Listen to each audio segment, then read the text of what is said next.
வணக்கங்க. நான் தமிழ்ச்செல்வன், ஈரோடை தமிழ்ச்செல்வன். இன்னைக்கு என்ன பார்க்க போறோம் அப்படின்னு பார்த்தீங்கன்னா, நம்ம தாத்தா ஊர்ல வந்து ஒரு 3 கோயில் குடமுழுக்கு விழா நடக்க போகுது. அதாங்க கும்பாபிஷேகம் நடக்க போகுது. அதற்கான அழைப்பிதழ வந்து சித்தப்பா அனுப்பிச்சிருந்தாங்க.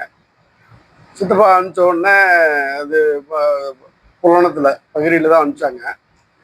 பார்த்துட்டு நான் உடனே வந்து சித்தப்பா தமிழ்ல வந்து வழிபாடு நடத்தணும், குடமுழுக்கு நடத்தணும் அப்படின்னு சொல்லி சொல்லுங்க சித்தப்பா அப்படின்னு சொல்லி அவருக்கு திருப்பி பதிவு போட்டிருந்தேன். இதுக்கு முன்னாடி அத்தைங்க வந்து சொன்னாங்க, நம்ம ஊர்ல அதாவது நம்ம தாத்தா ஊர், நம்ம ஊர்ல கோயில்ல கும்பாபிஷேகம் நடக்குது, குடமுழுக்கு நடக்குது. ஒரு கோயில் குடமுழுக்க பார்த்தாலே வந்து ரொம்ப நல்லது. இங்க 3 கோயில் ஒட்டுக்கா ஒரே நாள்ல ஒரே நேரத்தில் நடக்குது. அதனால வந்து எல்லாரும் தவறாம வந்து இந்த நிகழ்ச்சியில பங்கெடுத்துக்கணும். ரொம்ப நல்லது, நமக்கு நல்லது, நம்ம பசங்களுக்கு நல்லது, எல்லாத்துக்கும் நல்லது அப்படின்னு சொல்லி சொன்னாங்க. அது மட்டும் இல்லாம இது வந்து இந்த கோயில் வந்து மாரியம்மன், காமாட்சி அம்மன், செல்வகுமாரசாமி அப்படின்னு சொல்லிட்டு 3 கோயிலோட குடமுழுக்கு தான் நடக்குது. இந்த மாரியம்மன் கோயில் வந்து உருவானதுல வந்து நம்ம தாத்தாவுடைய தாத்தா, கொள்ளு தாத்தா அவங்களுடைய பங்கு பெரிய அளவுல இருக்கு. இது நம்ம கோயில் மாதிரி, அதனால வந்து தவறாம கலந்துக்கணும் அப்படின்னு சொல்லி அத்தைங்க சொன்னாங்க. அதை ஒட்டி சித்தப்பாரு அழைப்புதல் அனுப்பிச்சாரு. நம்ம ஊரு நம்ம கோயில் தானே, சரி நீங்க சொல்லுங்க சித்தப்பா அப்படின்னு சொல்லி தான் நான் அந்த பதிவு போட்டேன். இது வரைக்கும் அவர்கிட்ட இருந்து எதுவும் பதில் இல்லை. வந்து என்ன நடக்குன்னு போனாதான் தெரியும். இதுல பாத்தீங்கன்னா ஒரு ஊர் இருக்கு, அந்த ஊர்ல ஒரு கோயிலை உருவாக்குறோம். அங்க இருக்கிற மக்கள் எல்லாரும் சேர்ந்து பணத்துல இருந்து உடல் உழைப்புல இருந்து எல்லாத்தையும் நம்ம செலுத்தி எல்லாம் ஒற்றுமையா இருந்து ஒரு கோயிலை உருவாக்கி அந்த கோயிலுக்கு ஒரு குடமுழுக்கு பண்ணோம் அப்படிங்கும்போது வந்து நம்ம இன்னொருத்தர் ஐயர் அப்படிங்கிற ஒருத்தர் கூப்பிட்டு வந்து அவருக்கு ஒரு பெரிய தொகையை கொடுத்தா கூப்பிட்டு வரோம். அந்த தொகையை சம்பளமா வாங்கிட்டு தான் வராங்க. வந்துட்டு அவரு வந்து நான் சொல்றதான் செய்யணும், இப்படிதான் செய்யணும், அப்படிதான் செய்யணும் அப்படின்னு சொல்லி நம்ம சாமி, அதாவது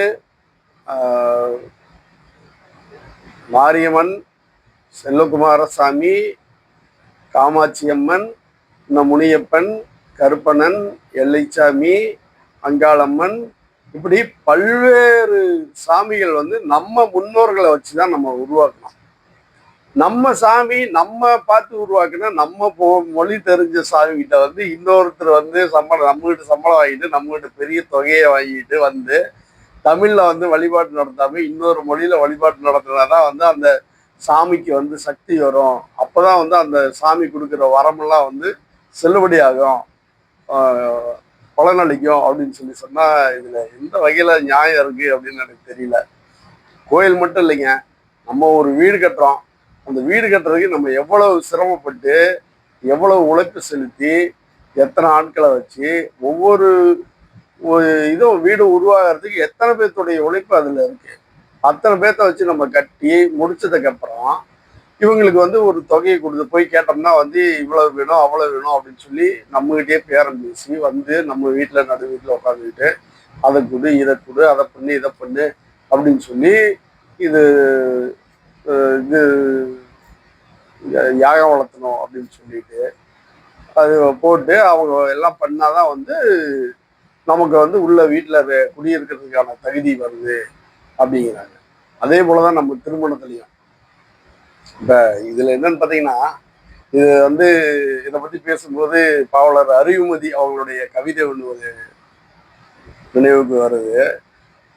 அவரு தான் சொல்லியிருப்பாரு கவிதையில, எல்லோருக்கும் விபத்து மயிரிழையில் நடக்குது, தமிழர்களுக்கு மட்டும் நூல் இலையில் நடக்குது அப்படின்னு சொல்லி ஒரு கவிதையில சொல்லியிருப்பாரு.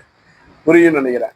ஆனா ஒரு விபத்து நடந்ததுப்பா, ஆனா மயிரிழையில் நடந்துருச்சுப்பா அப்படின்னு சொல்லுவாங்க இல்லையா, இப்படிங்கிறதுக்குள்ள நடந்துருச்சுப்பா, அப்படிங்கிறதுக்குள்ள நடந்துருச்சு, கண்ணை மூடி முழிக்கிறதுக்குள்ள நடந்துருச்சு, மயிரிழையில நடந்துருச்சுப்பா அப்படின்னு சொல்லுவாங்க இல்லையா. அததான் வந்து பாவலர் இப்படி சொல்றாரு, எல்லோருக்கும் விபத்து மயிரிழையில் நடக்கும், தமிழர்களுக்கு மட்டும் நூலிலையில் நடக்கிறது அப்படின்னு சொல்லியிருக்காரு.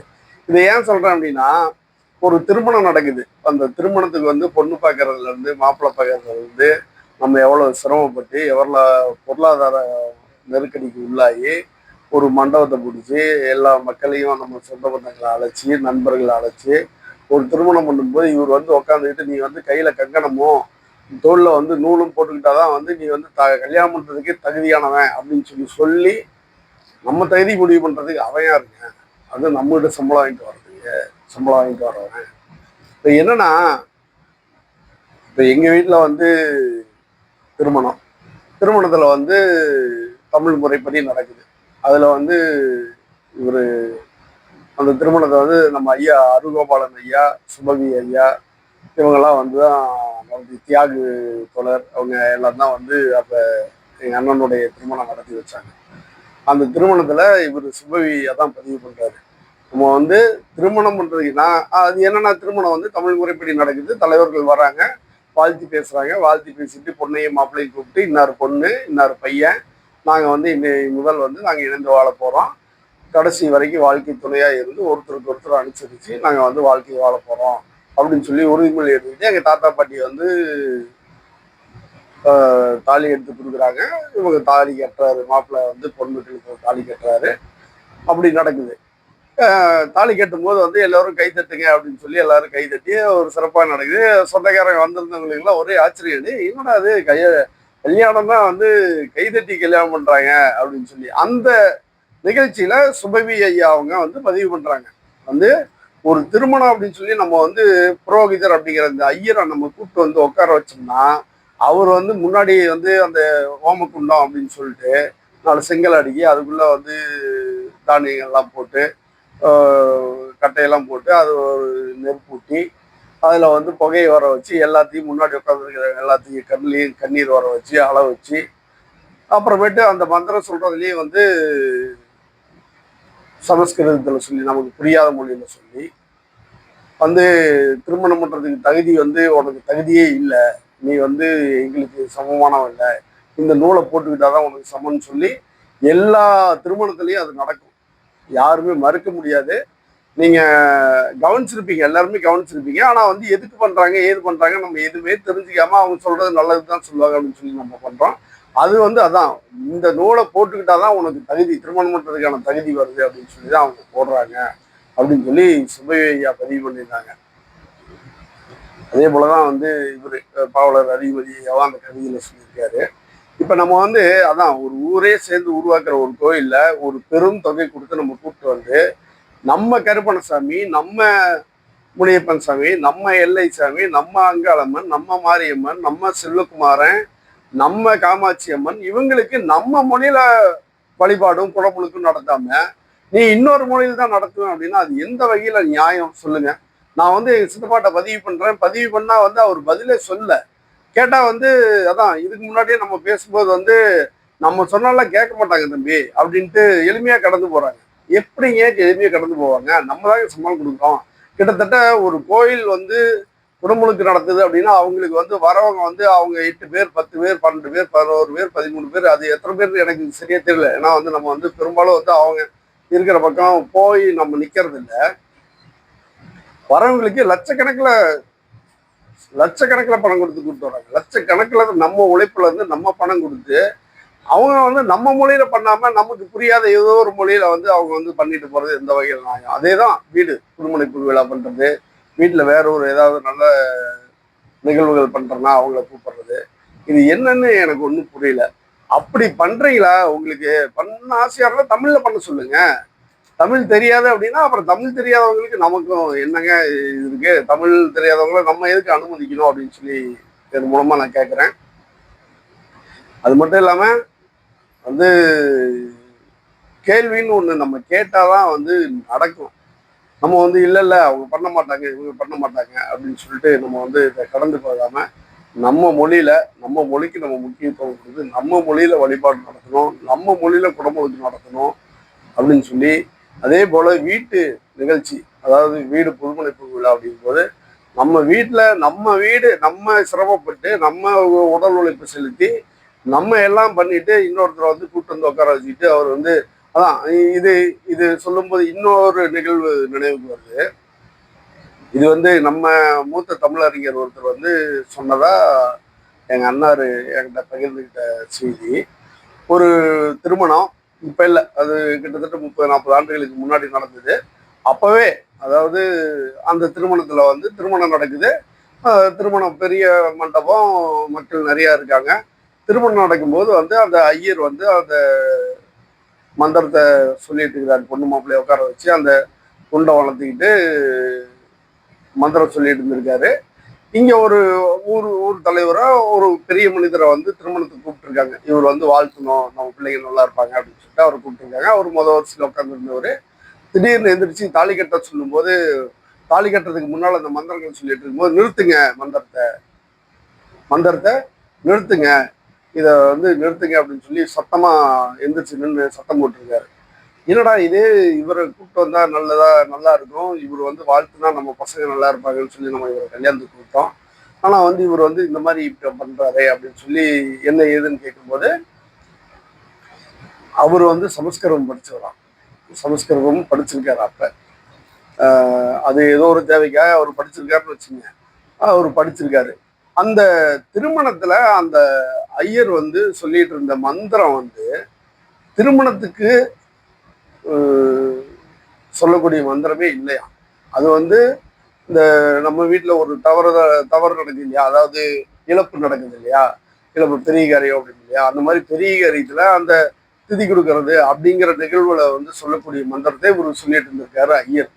இவருக்கு சுத்தி இருந்தவங்க எல்லாத்துக்கும் வந்து ஏதோ சரி திருமணத்துக்கு தான் வாழ்த்து பாடிட்டு இருக்காரு அப்படின்னு சொல்லி எல்லாம் உட்காந்துருக்காங்க. இவர் சமஸ்கிருதம் படிச்சதுனால இவருக்கு வந்து தெரிஞ்சு நிறுத்த சொல்லிட்டாரு. நிறுத்த சொல்லிட்டு எங்க வந்து என்ன சொல்லிட்டு இருக்கீங்க, தெரிஞ்சுதான் சொல்றீங்களா தெரியாம சொல்றீங்களா, ஒரு நல்ல நிகழ்வு நடக்கிற இடத்துல வந்து இந்த மாதிரி சொல்லலாமா அப்படின்னு சொல்லி சத்தம் போட்டு, அதன் பிறகு இவர் வந்து அந்த மந்திரத்தை சொல்லி, திருமண வாழ்த்துக்கான மந்திரத்தை சொல்லி அந்த திருமணத்தை நடத்தி வச்சிருக்காரு.